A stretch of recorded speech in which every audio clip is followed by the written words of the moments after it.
All right, so let's talk about complaining. A lot of times as citizens, especially in particular parts of your communities, we like to complain and we like to place blame, sometimes rightfully placed. And I say it's our fault because we'll complain about how officials or those with the illusion of power or an authoritative position treat us. And I'll just say this. Y'all do know the sheriff is elected, right? By votes. I'm not talking about the deputy sheriffs. They're hired by the sheriff. I'm talking about the main sheriff is elected.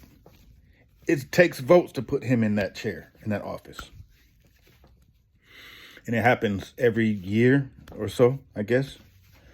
When you see them little signs sticking out the grass or in front of people's houses or billboards, they're lobbying then for the sheriff's chair. But we don't go and vote. But we'll complain about the policies of the sheriff department, how they treat us. Or we'll complain about the police chief. Now, he doesn't get that position by being voted on. He's placed in that position. But again, we actually vote. Well, we're supposed to vote on the policies of these people or how these entities will respond to the public. But we'll complain. But we'll only complain when they come knock on our door or pull our car over and treat us horribly. That's the only time we'll come up in arms about things and complain about things and call it a travesty and how we're being treated. But we will ignore the voting polls. And I'm not talking about the presidential voting because I've already explained to you about the electoral college. They decide who the president is. You and I don't. However, we can decide who becomes the sheriff. And we can dictate policies on how the sheriff's department and the police department treats us as a community as a whole. But we don't go vote. We don't go vote. We just want to complain because we don't have knowledge. Most of us don't know that the sheriff gets voted in. Most of us don't know that. Most of us don't know these policies are voted on at the city council, excuse me, because we don't go to those meetings. We could care less, again, until someone comes knocking on our door, a detective, or the patrol car pulls our car over on the street. Then we care. So it's important. Change comes about with voting.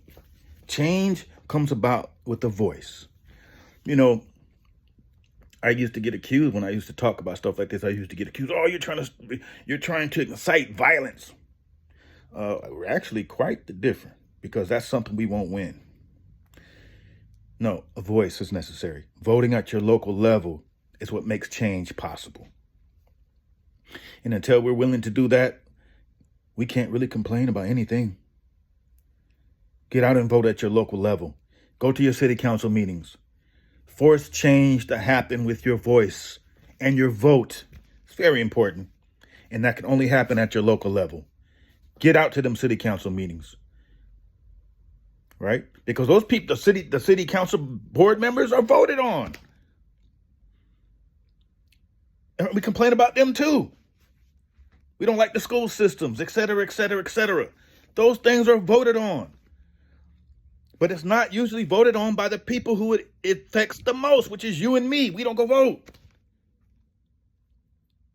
Because the only vote we're worrying about is the one that comes around every 4 years. The charade vote that you don't have a say in whatsoever. But I'll just leave that right there. Get out and vote at your local level. That's when change happens. And that's where we can force change to happen. We don't like the way the police treat us. We don't like the way the schools treat our children. Get out there and vote at your city council. Go to your city council meetings. I'm just saying.